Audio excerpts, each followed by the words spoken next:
प्रियंका गांधी वाड्रा वायनाड से लोकसभा का उपचुनाव लड़ रही हैं, जो सीट राहुल गांधी ने खाली की थी। वायनाड में 13 नवंबर को वोटिंग होने वाली है, लेकिन प्रियंका के सामने वायनाड की इस सीट पर बीजेपी किसे उतारेगी, ये अभी भी सस्पेंस है। लेकिन प्रियंका गांधी वाड्रा के लिए यूपी सरकार में मंत्री और अमित शाह के करीबी माने जाने वाले रायबरेली के दिनेश प्रताप सिंह ने जिस तरह की बातें प्रियंका को लेकर करी हैं, उससे अब लोग ये कह रहे हैं कि दिनेश प्रताप सिंह को ही बीजेपी को वायनाड की सीट से प्रियंका गांधी के सामने उतार देना चाहिए, क्योंकि जैसे ही प्रियंका गांधी का नाम कांग्रेस के कैंडिडेट की लिस्ट में वायनाड के लिए आया, दिनेश प्रताप सिंह ने कह दिया कि अंततः लड़की लड़ नहीं पाई और भागी गई। वहां जहां लड़ना न पड़े, बूढ़ी जो हो गई है। दिनेश प्रताप की ऐसी भाषा पर कांग्रेस आग बबूला हो गई है। यूपी कांग्रेस के कुछ नेताओं ने दिनेश प्रताप के घर के बाहर नेम प्लेट पर कालिख पोत दी। यूपी कांग्रेस के अध्यक्ष अजय राय ने भी दिनेश प्रताप को करारा जवाब दे दिया। अजय राय ने कहा कि ये यूपी सरकार में मंत्री और बुरी तरह सांसदी का चुनाव हार गए भाजपा नेता दिनेश सिंह हैं। महिलाओं के बारे में इनकी भाषा और ख्याल देखिए। महिलाएं चुनाव लड़ने के लिए जब उतरती हैं तो उन्हें सैकड़ों ऐसे बदमाश किस्म के लोग जो हैं, घटिया भाषा उनकी होती है और उन्हें सुननी पड़ती है।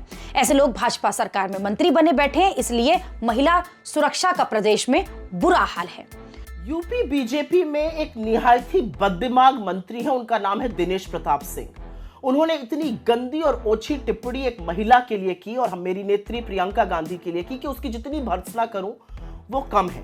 लेकिन असलियत यह है कि दिनेश प्रताप सिंह ने एक बार फिर से साबित कर दिया कि उनकी और भारतीय जनता पार्टी की कितनी महिला विरोधी, कितनी अभद्र, कितनी भद्दी, कितनी गंदी सोच है, कितनी महिला विरोधी सोच है।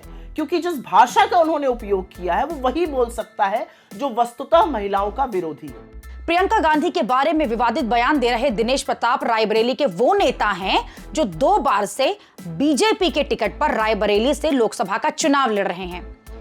लेकिन पहले सोनिया गांधी ने और फिर 2024 के चुनाव में राहुल गांधी ने इन्हीं दिनेश प्रताप को बुरी तरह से चुनाव में हराया था। रायबरेली में दिनेश प्रताप राहुल गांधी से 3,90,000 वोट से हारे थे, जबकि अमित शाह से लेकर सीएम योगी तक सब प्रचार करने वहां पहुंचे थे। रायबरेली में राहुल गांधी को हराने के लिए अमित शाह ने सारे दांव चल दिए थे।